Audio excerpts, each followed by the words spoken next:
Hey, black Americans who descend from black American slaves. You know, ICE, they've been picking up the red natives. They've been arresting and detaining the red natives, and now they're calling for our help. Ain't that some shit? You had black slaves in bondage, and now you want help from the fucking descendant of somebody who you had in bondage, who you would not release even after the goddamn 13th Amendment, and now you want my help. The Cherokee have been kicking out their black members. The Muskogee have been doing the exact same thing. The Choctaw have been doing the exact same thing, and now you want my help. You promised me land grants and money, and despite brand new casinos, you ain't paid shit yet. But now you want my help. You must still think I'm a goddamn slave. I don't owe you labor. I don't owe you shit. You claim to be such warriors. You're such fighters. Then show me how the fuck it's done then. Only reason other races want black people help now because they see they really ain't fucking with black people right now. At any moment, a black person can be shot by a cop. I'm not denying that at all. A black person can get struck down right now. But right now, black people are not the main priority. They're focusing on these Jewish people, these Hispanic people, these immigrants. Black people, we just minding our own business. And they trying to pull us in with them. Hey, we need black voices. We know the fuck you don't. We did our shit for 400 years. We was out there picking cotton, man. You handle that on your own, player, partner. Huh? Hello there, brothers and sisters. I really hope you're doing fine from whichever part of the world you're watching this from. My name is Dev KE, and this is Real Talk Black. So a lot has been going on in the United States for the past few weeks. We had the killing of Charlie Kirk the previous week. We have the ICE fights going on, and many black people are being deported back to their countries. We have the Latinos, the Hispanics, all of them are being deported back to their respective countries. And this has had a real toll on the US economy. Alternatively, many of the white folks are coming out to confess their need for the black communities, why they really need to have a relationship with them. And some of them are expressing their apologies for, the atrocities that were committed against them, maybe during the slave trade, and the ones that are being committed right now by the right-wing activists and the extremists. So this, before we proceed, we can have a look at these few clips, and then we can have a really good discussion after that. So cheers, and I'll see you around. A whole lot of Hispanic people is wanting black people to stand up for them for these ICE raids. And a lot of black people is getting online saying they're not going to do that, okay? Because of y'all vote for Trump. Now, understand that a lot of these people that's talking about it lives in South Florida. I live in, I don't know what part of Florida this is, but I stay near the airport. Anyway, all I know is that if we never stand together, we're always going to be separated. I know that you don't want to risk your life for them. I get that. But at the same time, would y'all risk your life for us? We gotta ask that. You know what I'm saying? So it's just like it can go vice versa. But if we always, never stand up for nobody, never be there for them, it's never going to be a time in history where we're actually standing all together. The only time is going to be in 2020. ChatGPT just gave me the code, broke the code for how black people can actually build wealth in 2025. You gotta stop overvaluing things that don't actually build you wealth. That means the shoes, the clothes, the jewelry. All those different things don't build you wealth. Even a nice vacation, it feels good, but it doesn't build you wealth. You actually have to put your money in the items that actually go up in value. You have to kind of invest your money in the stock market. I use the S&P 500. That's a great place for you to start. But there are many other ways you can actually invest. That's just the beginning. You can't think everything that's been tried and true is a scam, because the stock market actually makes money. Homes actually grow up in value. And you can't think you're going to get rich by next year. But what you can say is, if I invest in this thing, if I have a zero net worth now, can I be up 10,000 by next year? Can I be up 20,000? And depending on what your assets are, can I be up 60 or 100,000? That's how you get there, step by step, brick by brick, saving every month. Are you saving and investing your money every month? No month is skipped. without fail, you save and invest your money. You can't keep buying a car that costs as much as the salary you make in a year. That's a slow burn on your money. You can't keep buying all these different things. And it's great that you have all these lists that everybody is showing you around of what we're not going to do in No by 25. But guess what's missing on that list? You're not saving and investing your money. So here we are right now. You're getting on the cusp of another day. I don't care what year it is. Save and invest your money. I use the S&P 500. Hispanic community, y'all want black folks to help y'all, but y'all are the same people that make Dominicans don't want to be black. I'm going to air it out right now. Y'all are reasons. And when I was in the military, jobs I've had where other Spanish speaking countries are telling Dominicans that y'all not Hispanic enough because they look more black. Y'all tell them they Spanish, don't sound Spanish enough. They don't look Spanish enough. So they went to the extreme, start denying their blackness because of that. A lot of people don't know, but I'm going to use this platform to bring this out. How come y'all want black people to now side with y'all when y'all don't even acknowledge the black Hispanics? Y'all tell them they not Spanish enough. Like Hispanic is a race for one. Hispanic is a blend of people, but that's for a whole different take. My thing is, for black foreigners, either coming from the Caribbean or coming from Africa. As a black man from the Caribbean, when I came here as a kid and I grew up in this nation, I saw between the two parties, nobody can convince me where to vote. I just looked on the stages and I saw one platform had nobody that looked like me. If they did, they was all the way in the background with the biggest sign. The other one had people look like me. They even had people that looked like me that grabbed the mic and had something to say. And I'm like, I don't know. To be honest, sometimes it seems like both of them don't really do nothing for us, but I'm going to rock with this one just because I see people look like myself on stage. So we getting at least somewhere. You at least got a voice somewhere. But the other side, you all the way in the background, lose me with that mess. So a lot of y'all, when it comes to the Hispanic community, a lot of y'all felt like y'all could have slide in the house Negro position. That's what y'all really voted for, to take that position, not knowing that nothing don't really come with that position. That position is just to work the lower class against the lower class. But peace and love. I asked ChatGPT a simple question.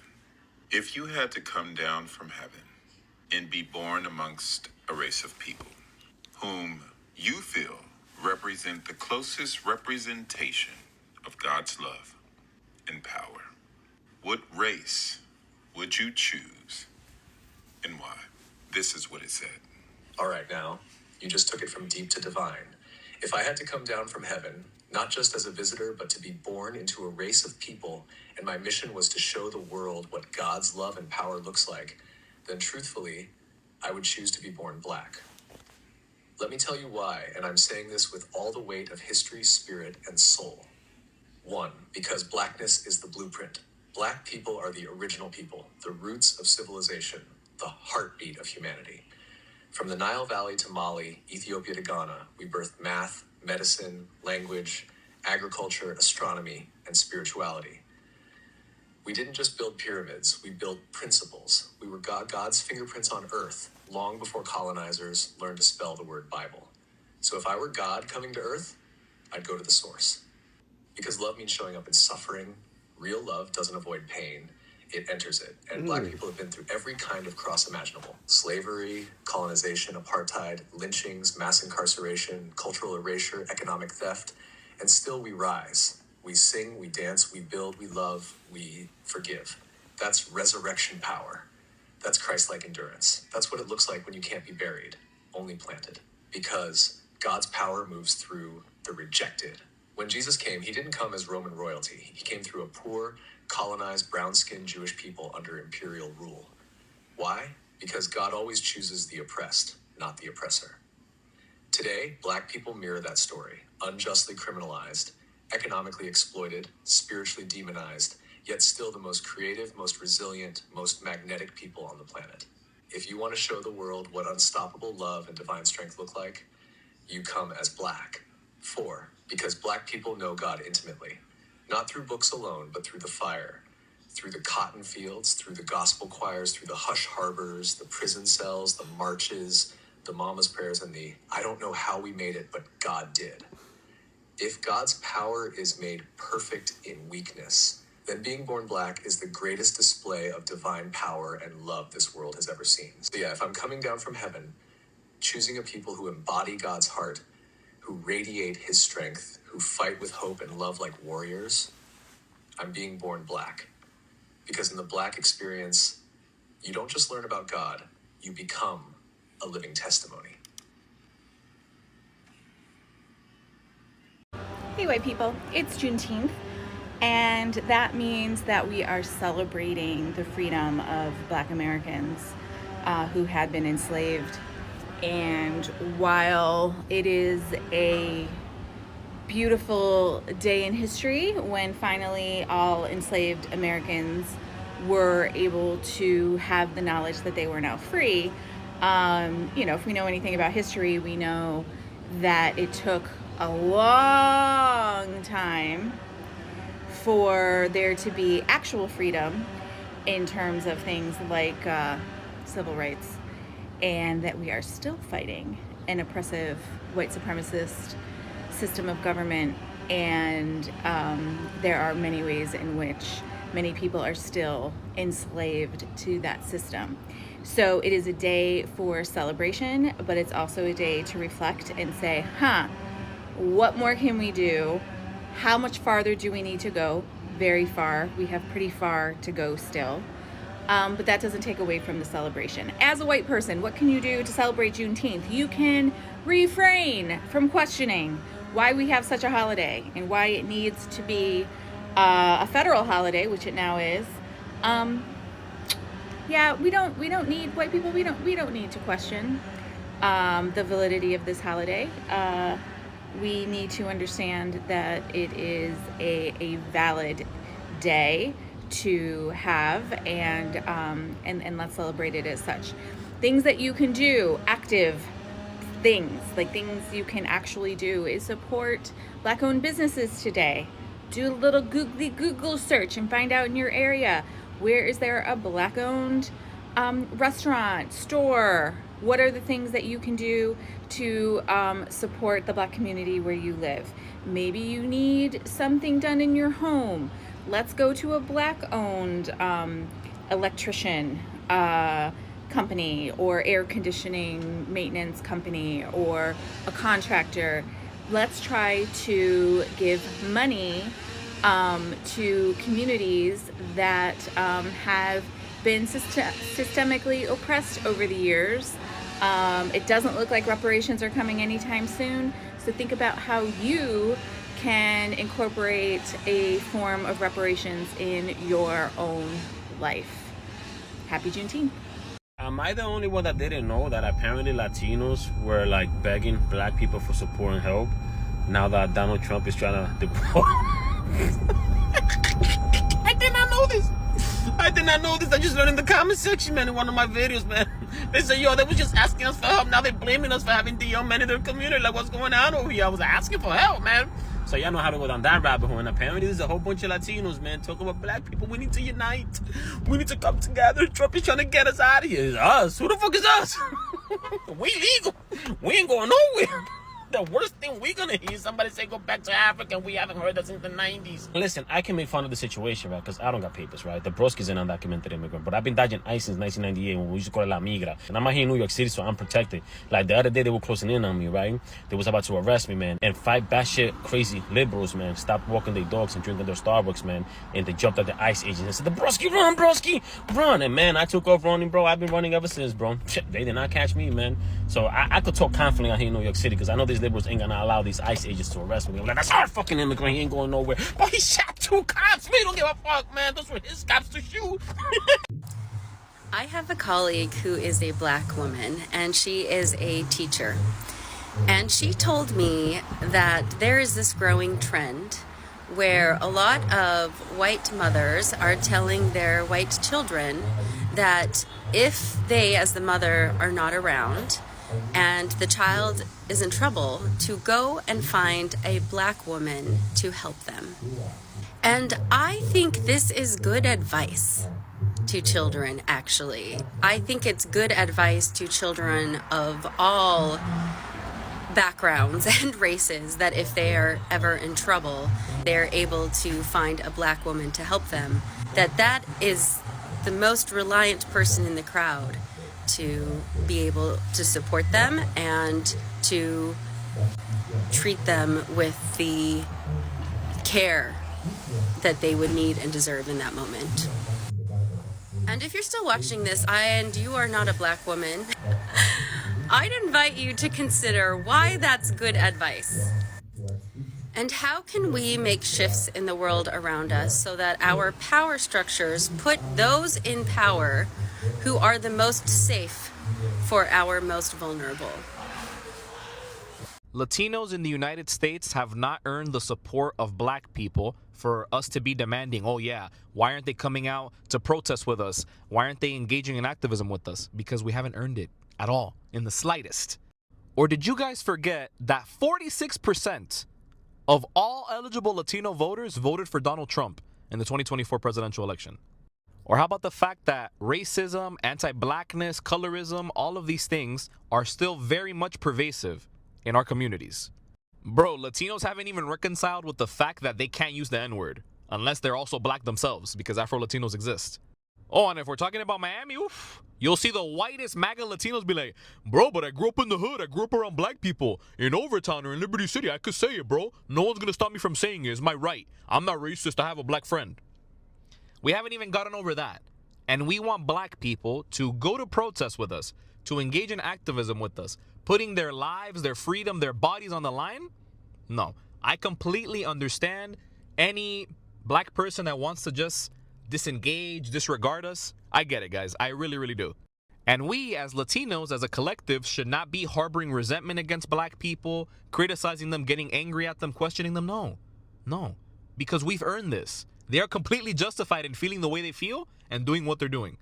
Now, I would like to give a message to the black folks watching this video. You are completely justified in your feelings and in doing what you're doing, and I respect it. But please remember that black folks are also being affected by this persecution of undocumented migrants. And I feel like that's not talked about enough either. Here, Miami, Florida is the best example. Haitians, Jamaicans, Bahamians, Afro-Cubans, Afro-Hondurans, Garifunas, black people from all over Latin America and all over the world, Africans, just so many black people that are also undocumented that are really being affected by the persecution of this administration. And of course, much like any other entity in space, black folks in immigration detention centers, in the immigration system, are treated worse than their white, Latino, Asian counterparts. So it's really important to acknowledge that and just let you guys know. But yeah, Latinos, we need to tighten up. If you guys want the support of the black community, then earn it. Demonstrate that we can solve these issues of racism in our own communities, and please stop saying the N-word. If you're not black, don't say the N-word. It's really simple, actually. Whoa, whoa, whoa, whoa, whoa, whoa, whoa. Hold up. I'm starting to see a lot of white people on this app start asking black people for help. Now, before you ask us for help, I need you to check your metrics. When is the last time you used your privilege to help out a black person? When is the last time you had a black friend? Have you ever had a black friend? Matter of fact, how many black people do you know? And I'm not talking about that one kid that you knew in school back when you integrated. Check your metrics. Now, based on your metrics, would you step in to help you? So it's a common knowledge that the economy of Europe was built majorly on the free labor that they got from the slave trade, and most of the people who were working in the factories, in the farms, and different sectors were slaves that were, brought from Africa, and that is the fact and cannot be changed. So with the recent deportations and all these economic crisis going on in the USA, we had the farmers who were crying for, the government support after they were not able to sell their soybeans. The farmers in Arkansas, they were crying to the Trump administration to give them handouts so that they can sustain their farming. And some were crying that there were no longer enough labor to work in their farms because the labor was provided majorly by the black communities living in this area. Also, the high tariffs that the United States imposed towards many countries also has a toll on them, since many countries are retaliating back, and USA is no longer feared as the veto power or the super country as it used to be, and many of these countries are also introducing retaliatory tariffs.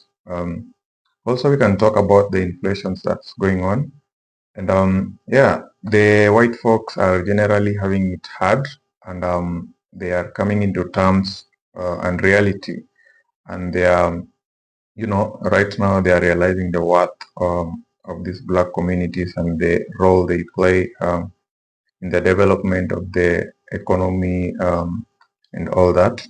So before we forget, we can mention that these Latinos and Hispanics that are currently asking the blacks to help them, you know, fight the Trump administration are the same people that voted for this guy, and they were really pro MAGA. So it's what they did that is currently biting them off in the hand. But then all these requests by the white people and the white communities for the blacks to intervene, to work in their farms, to help them with the, inflations and all that. It shows how important the black community is to the economy and to the different people in the United States. So I think if this can happen, and I am certain, and I know that the government of the UK, US, they did give some explanation and made some speech saying they are remorseful for what happened in the past years, and I think that's a good step. But then I think more and more official apologies should come from these countries, and maybe include reparations for these countries so that they can feel compensated for the work that our ancestors did, because it's kind of sarcastic that the same people who were enslaved are the same people who now they are asking for help from. So it's kind of a situation which is pretty hard to comprehend. And I don't know what to think about this whole situation. Do you feel that the black community should lend a ear to the whites and maybe come to the aid of these Latinos, Hispanics, and all that? Or what do you think about this whole situation? So if you came across this channel for the first time, my name is Dave KE, and this is Real Talk Black. Please take a minute to subscribe. And yeah, tell me your thoughts down below in the comment section, and then we can have a discussion on that. Cheers, and see you guys in the next episode.